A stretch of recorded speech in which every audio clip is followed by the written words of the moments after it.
Hello students, आज हम unit 1 electrostatics का part C electric potential and flux का topic electrostatic potential at a point due to the electric dipole करने जा रहे हैं। जैसे कि लास्ट वीडियो में हमने इलेक्ट्रिक पोटेंशियल की वैल्यू निकाली थी, किसके कारण? Due to a number of charge particle के कारण। तो इस टॉपिक के अंदर हम इलेक्ट्रिक पोटेंशियल की वैल्यू को कैलकुलेट करेंगे।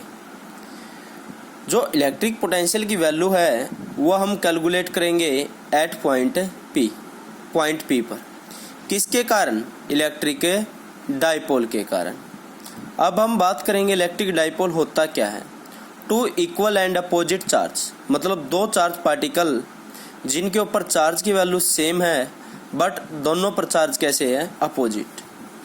मतलब एक पर तो आपका क्या है? प्लस क्यू चार्ज है और दूसरे पर आपका क्या है? Minus Q. मतलब जो चार्ज की क्वांटिटी है वो तो सेम है बट जो चार्ज हैं वो क्या एक दूसरे के अपोजिट हैं। तो two equal and opposite charge मिलकर क्या बनाते हैं? इलेक्ट्रिक डाइपोल बनाते हैं। और जो इलेक्ट्रिक डाइपोल होते हैं उन दोनों के बीच की जो सेपरेशन है वो इक्वल होती है किसके? टू ए के इक्वल। तो आज हम इस इलेक्ट्रिक डाइपोल के कारण एट पॉइंट पी पर इलेक्ट्रिक पोटेंशियल की वैल्यू को कैलकुलेट करने जा रहे हैं। इसमें सबसे पहले हम एक इलेक्ट्रिक डाइपोल लेंगे। ए पोजीशन पर हमारे पास चार्ज पार्टिकल माइनस क्यू है, बी पोजीशन पर हमारे पास चार्ज पार्टिकल क्यू टू है और ये हमारा पॉइंट पी है जिस पर हमने इलेक्ट्रिक डाइपोल की वैल्यू को कैलकुलेट, इलेक्ट्रिक पोटेंशियल की वैल्यू को कैलकुलेट करना है। जो हमारी सेपरेशन है पॉजिटिव चार्ज पार्टिकल से पी पॉइंट के बीच की, उसको हमने R2 मानना है। और जो हमारा नेगेटिव चार्ज पार्टिकल है और पॉइंट पी के बीच की जो सेपरेशन है AP, वो हमारी इक्वल है किसके? R1 के। और हम इन दोनों हम इस इलेक्ट्रिक डाइपोल का सेंटर एट O लेते हैं और इसका जो डिस्टेंस है सेंटर का P पॉइंट से वो हमने क्या लिया? R वेक्टर लिया है। और जो हमारा ये एंगल है किसके बीच में? BOP के बीच में, वो एंगल हमारा इक्वल है किसके? थीटा के। इसी प्रकार जो हमारा एंगल है AOP वो इक्वल हो जाएगा किसके? 180 माइनस थीटा के। ये एंगल हमारा थीटा के इक्वल है और ये वाला जो हमारा एंगल है वो इक्वल हो जाएगा किसके? 180 माइनस थीटा के। अब हम इलेक्ट्रिक पोटेंशियल की वैल्यू को कैलकुलेट करने जा रहे हैं एट पॉइंट पी पर। किसके कारण? Due to the electric dipole के कारण। सबसे पहले हमारे पास जो चार्ज पार्टिकल माइनस क्यू है उसके कारण इलेक्ट्रिक पोटेंशियल की वैल्यू निकालेंगे किस पर? एट पॉइंट पी पर। तो जैसे कि मैंने लास्ट वीडियो में आपको बताया था, जो नेगेटिव चार्ज पार्टिकल होता है उसके इलेक्ट्रिक पोटेंशियल की वैल्यू भी कैसी होती है? नेगेटिव। और पोटेंशियल का फार्मूला पहले हम ही कैलकुलेट कर चुके हैं कि हमारा जो V है वो इक्वल होता है किसके? क्यू अपॉन में 4 पाई एप्सिलॉन R के। अब यहाँ पर हमारे पास क्यू की जगह क्या है? माइनस क्यू चार्ज पार्टिकल है, तो क्यू की जगह हमारे पास क्या आ जाएगा? Minus Q charge particle. और ये हमारी R क्या थी? सेपरेशन थी। और यहाँ पर हमारे पास जो सेपरेशन है चार्ज पार्टिकल और पॉइंट P के बीच में वो किसके इक्वल है? R1 के। तो ये हमारे पास R की जगह क्या आ जाएगा? R1।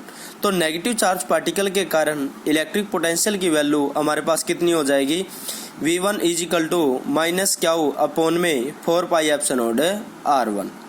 इसी प्रकार हम पॉजिटिव चार्ज पार्टिकल के कारण इलेक्ट्रिक पोटेंशियल की वैल्यू को कैलकुलेट करेंगे। तो पॉजिटिव चार्ज पार्टिकल के कारण इलेक्ट्रिक पोटेंशियल की वैल्यू हमारे पास क्या हो जाएगी? V2 is equal to q upon में 4 पाई एप्सिलॉन R2। जो नेगेटिव चार्ज पार्टिकल है उसके कारण पोटेंशियल की वैल्यू को हमने V1 मान लिया और जो हमारे पास पॉजिटिव चार्ज पार्टिकल है उसके कारण पोटेंशियल की वैल्यू को हमने क्या माना है? V2 माना है। तो इस प्रकार ये हमारे पास क्या है, नेगेटिव चार्ज पार्टिकल के कारण पोटेंशियल की वैल्यू, और ये हमारे पास क्या आ जाएगी, पॉजिटिव चार्ज पार्टिकल के कारण पोटेंशियल की वैल्यू।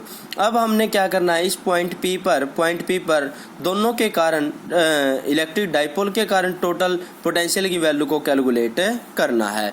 तो हमारी जो टोटल पोटेंशियल की वैल्यू है वो इक्वल हो जाएगी किसके, V1 प्लस में V2, या V2 प्लस V1 या V1 प्लस V2।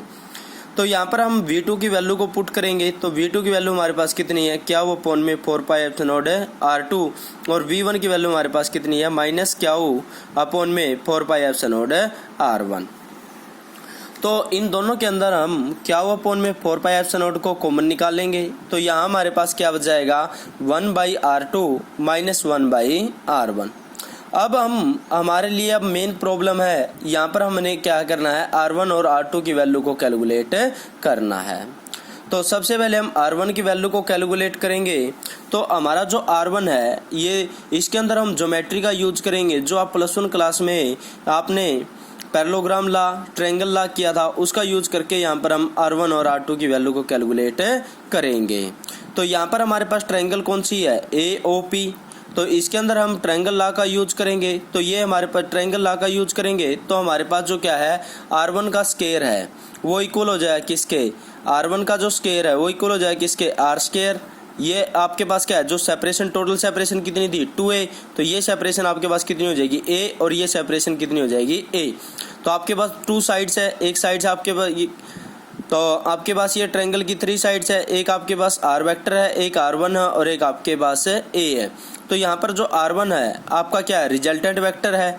तो यहाँ पर आपके पास क्या हो जाएगा, R का स्क्वायर प्लस A का स्क्वायर प्लस में क्या हो जाएगा 2AR कोस थीटा, कितना हो जाएगा 2AR कोस थीटा। तो यहाँ पर हमने ट्रायंगल लॉ का यूज किया है। तो ये हमारे पास जो क्या है R1 है, ये हमारे पास क्या है रिजल्टेंट है, और ये हमारे पास क्या है, ट्रायंगल की साइड, एक साइड R है और ये ट्रायंगल की दूसरी साइड A है। तो यहाँ पर हम ट्रायंगल लॉ लगाएंगे, तो ट्रायंगल लॉ हमारा इक्वल हो जाएगा किसके, R1 का स्क्वायर इज इक्वल टू में क्या हो जाएगा R का स्क्वायर प्लस में क्या हो जाएगा A का स्क्वायर प्लस में क्या हो जाएगा 2AR कोस थीटा।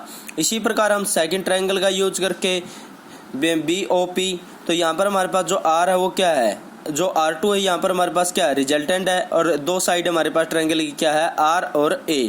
तो यहाँ पर हम ट्रायंगल लॉ का यूज करेंगे, तो हमारे पास क्या हो जाएगा R2 का स्क्वायर इज इक्वल टू में क्या हो जाएगा R स्क्वायर प्लस में क्या हो जाएगा A स्क्वायर प्लस में 2AR। वहाँ पर हमारे पास एंगल थीटा था, तो यहाँ पर एंगल हमारे पास क्या हो जाएगा cos 180 माइनस में थीटा। जैसे कि आप जानते हो जो cos 180 माइनस थीटा है वो किसके इक्वल होता है, माइनस cos थीटा के। तो ये हमारे पास क्या हो जाएगा R स्क्वायर प्लस में A स्क्वायर माइनस में 2AR कोस थीटा। अब यहाँ पर हम क्या करेंगे, जो हमारे ये इक्वेशन है, ये वाली इक्वेशन, इस इक्वेशन में से R1 का स्क्वायर आपका इक्वल हो जाएगा, और यहाँ पर हम क्या करेंगे R स्क्वायर को कॉमन निकालेंगे। तो हमने यहाँ पर R स्क्वायर को कॉमन निकाला, तो यहाँ पर R स्क्वायर को कॉमन निकाला तो हमारे पास क्या बच गया 1। लेकिन यहाँ पर A के साथ हमारे पास A स्क्वायर के साथ कोई R स्क्वायर नहीं है, तो ये R स्क्वायर क्या चला जाएगा, डिवाइड में चला जाएगा। तो ये ये R1 का स्क्वायर हमारे पास, यहाँ पर हमने R स्क्वायर को कॉमन निकाला, तो यहाँ पर हमारे पास क्या बच गया 1 बच गया। और यहाँ पर हमारे पास क्या है, ओनली A स्क्वायर है, तो A स्क्वायर के साथ कोई R या R स्क्वायर नहीं है, तो R स्क्वायर क्या हो जाएगा डिवाइड में चला जाएगा। यहाँ पर हमारे पास क्या है R है, तो यहाँ पर कुछ भी नहीं था, तो यहाँ पर R स्क्वायर डिवाइड में चला गया था। यहाँ पर हमारे पास कॉमन निकालने के लिए R है, तो एक R तो कॉमन आ जाएगा और एक R क्या चला जाएगा डिवाइड में। तो कॉमन निकालने के बाद जो हमारी इक्वेशन है वो क्या आ जाएगी, R1 का स्क्वायर इज इक्वल टू में R स्क्वायर ब्रैकेट 1 प्लस में A square by R square plus में 2A बाई में R कोस थीटा। अब इसको हम आगे सोल्व करेंगे। अब ये देखो हमारे पास जो A वैल्यू है वो क्या है, डाइपोल की सेपरेशन है वो वेरी स्मॉल है, और उसका क्या है R स्क्वायर से डिवाइड करेंगे तो रिजल्ट क्या आएगा और भी स्मॉल, और उसका स्क्वायर करेंगे तो क्या आएगा वेरी वेरी स्मॉल। इसलिए हम A स्क्वायर बाई में R स्क्वायर को क्या कर देंगे, नेग्लेक्ट कर देंगे। तो यहाँ पर हमारे पास जो वैल्यू क्या बच जाएगी, R1 का स्क्वायर इज इक्वल टू में R स्क्वायर 1 प्लस में यहाँ पर हमने A square by R square को नेग्लेक्ट कर दिया है, तो यहाँ पर हमारे पास क्या बच जाएगा 2A बाई में R कोस थीटा। लेकिन अब हमारे लिए सबसे बड़ी प्रॉब्लम क्या है कि हमने किसकी वैल्यू निकालनी है 1/R1 और 1/R2 की। लेकिन यहाँ पर हमारे पास क्या है R1 की वैल्यू आई है, तो अब R1 का स्क्वायर है, उस साइड जाके उस साइड दूसरी साइड जाएगा तो ये हमारे पास क्या हो जाएगा, स्क्वायर रूट हो जाएगा।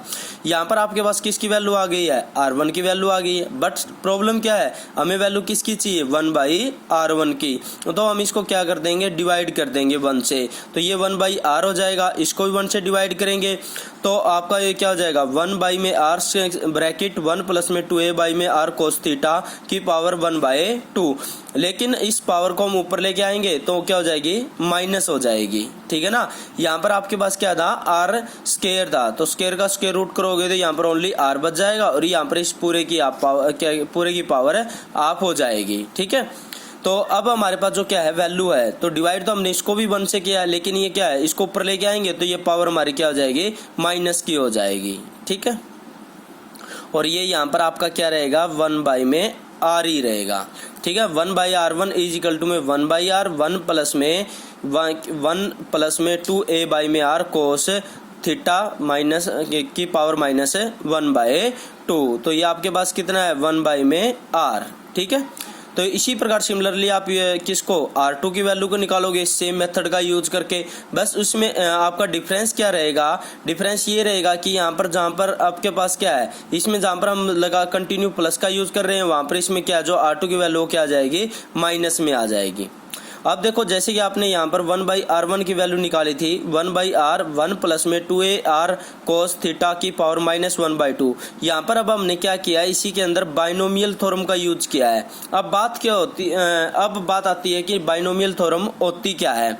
बाइनोमियल थ्योरम में हम क्या करते हैं, जो पावर होती है, जो आपकी ये पावर है, जैसे -1/2 है, उसको जो ये आपकी सेकंड टर्म होती है, सेकंड टर्म के साथ क्या कर देंगे, मल्टीप्लाई कर देंगे। तो इसके साथ मल्टीप्लाई करेंगे, यहाँ पर माइनस है, यहाँ पर प्लस है, तो ये माइनस आ जाएगा और ये 1/2 क्या होएगा, डिवाइड में चला जाएगा। 2 से आपका 2 कैंसिल हो जाएगा।